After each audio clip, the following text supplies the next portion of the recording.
to Sleep Stories with the Slumbering Seagull. So wherever you are, underneath the sun or underneath the stars, get relaxed and comfortable and let yourself drift away. Seasons.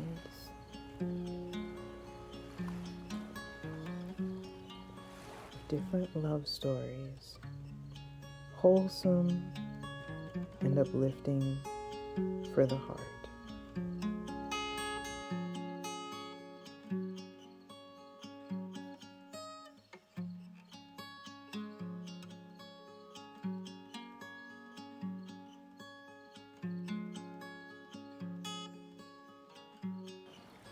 Sunset strolls by the shore.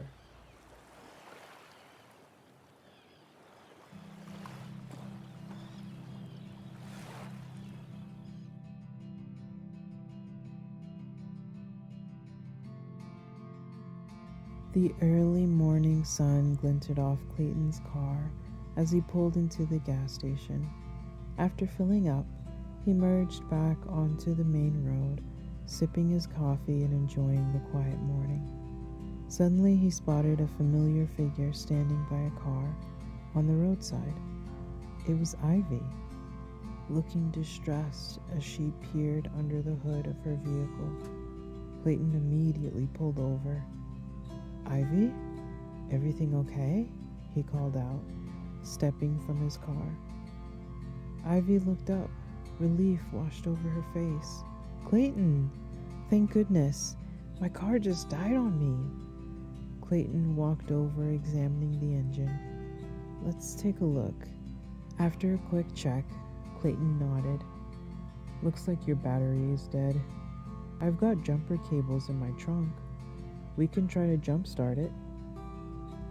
With efficiency, Clayton connected the cables between the cars.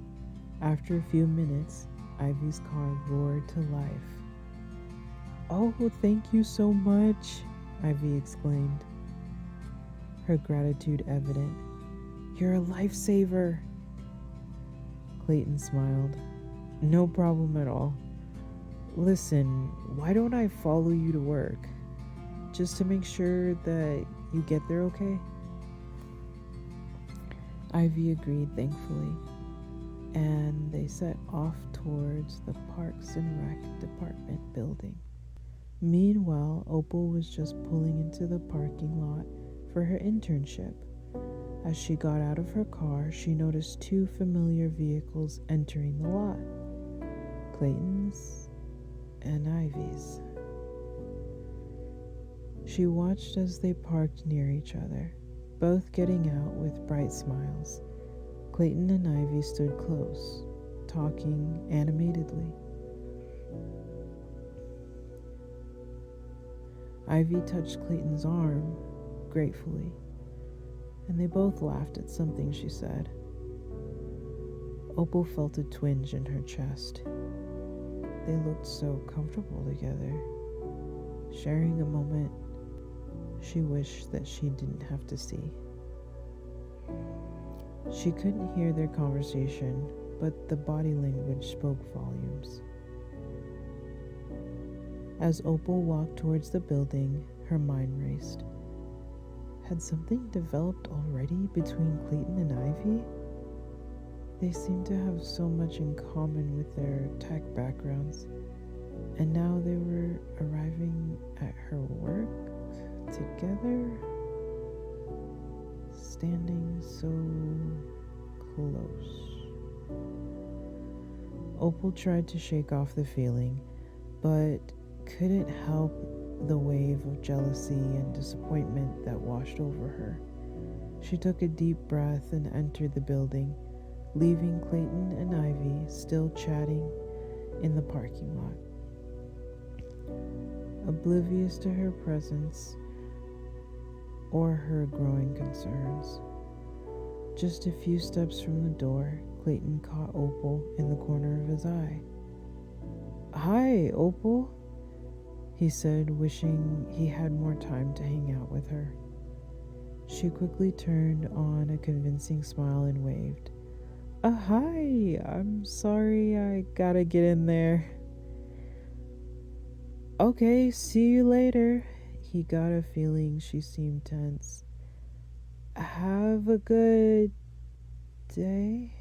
His words trailed off as he watched Opal turn around in the opposite direction, making her way into the building. He said with a concerned look on his face. Don't worry about Opal, Ivy advised. She's not really a morning person. Oh, he turned his attention back to Ivy. Well, anyways, I'm glad you made it here safely. All thanks to you. Thank you so much. And I'll give my roadside service a call later. Okay, yeah, no problem. Sounds good. And you promised to help me with the charity event next week? I can't promise, Ivy, I'm sorry, but I will do my best to help however I can. Well, that's good enough for me, she said, delighted. Email me, okay? Yes. If anything, I can give some helpful tips and tricks I've picked up. Wonderful, she said before saying goodbye.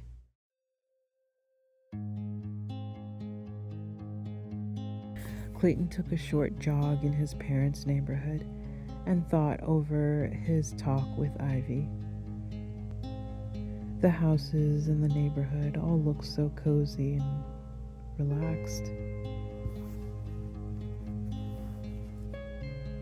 This would be a pretty nice place to live, he thought.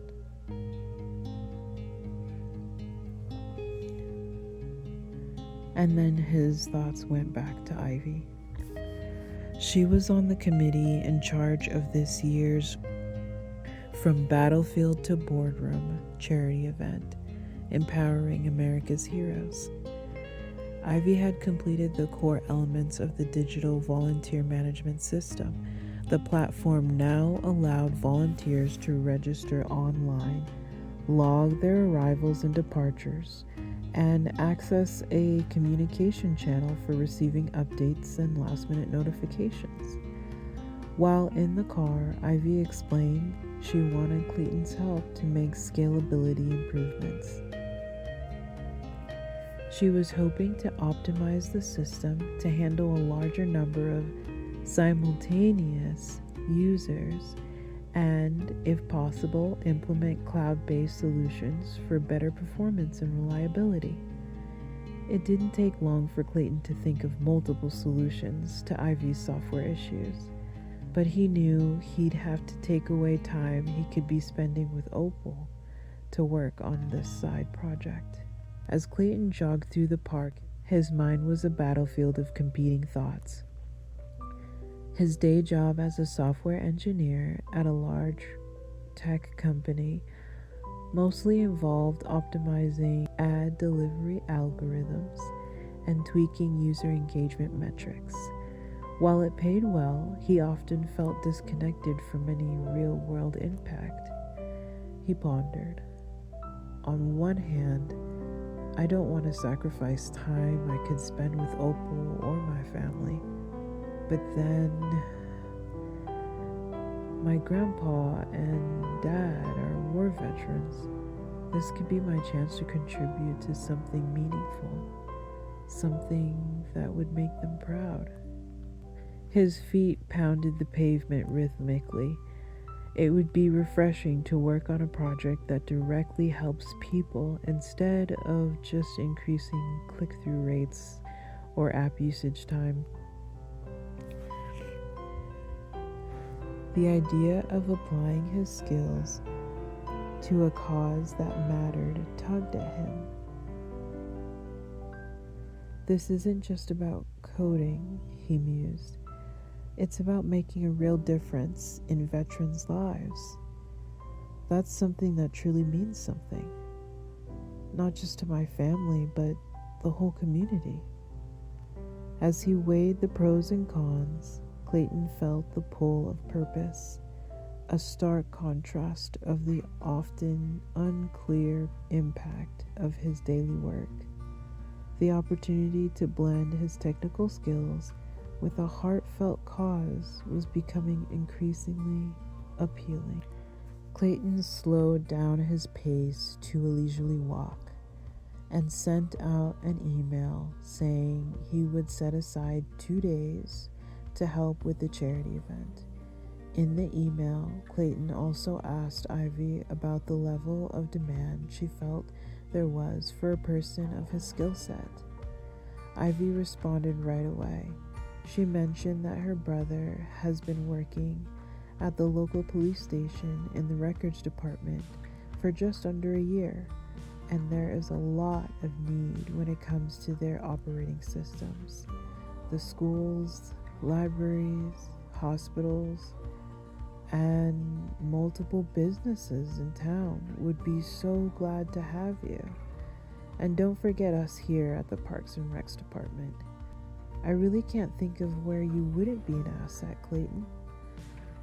The benefit of working out here versus the big city is that there's a lot less competition. People are a lot more friendly. You're an exception, of course. Smiley face. And for the most part, it's less rushed. I'd love to talk to your brother, Clayton emailed back. I think that would be a great place to start. Ivy invited him to come over to her brother's house for dinner the next day. They would work on the details of the tech side of the Veterans fundraiser and build a connection for a possible job at the local police department. Clayton agreed, and everything was settled. The next morning, he got a message from Opal inviting him over for dinner at her house. She said that her dad really liked him and wanted to make whatever he wanted for dinner that night. Clayton sighed just before texting her that he couldn't make it. He explained that Ivy had asked him to help with the fundraiser at the end of the week and would be helping her and having dinner with her family after his workday.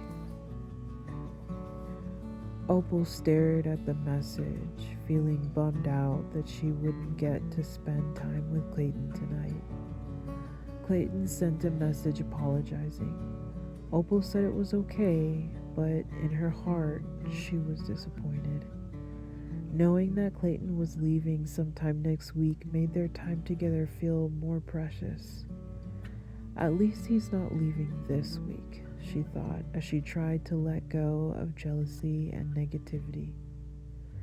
The fundraiser will be better than ever with Clayton being so kind to help out. Plus, I'll see him there, she thought with a smile. A message popped up from Clayton. Can we try for Wednesday night? Opal replied, saying yes, and quickly updated her dad about dinner plans. My dad wants you to go ahead and pick out what you'd like for dinner on Wednesday. Clayton wasn't the most decisive about meals. Everything at the restaurant was so tasty. He sent her a message saying he trusted her dad to choose.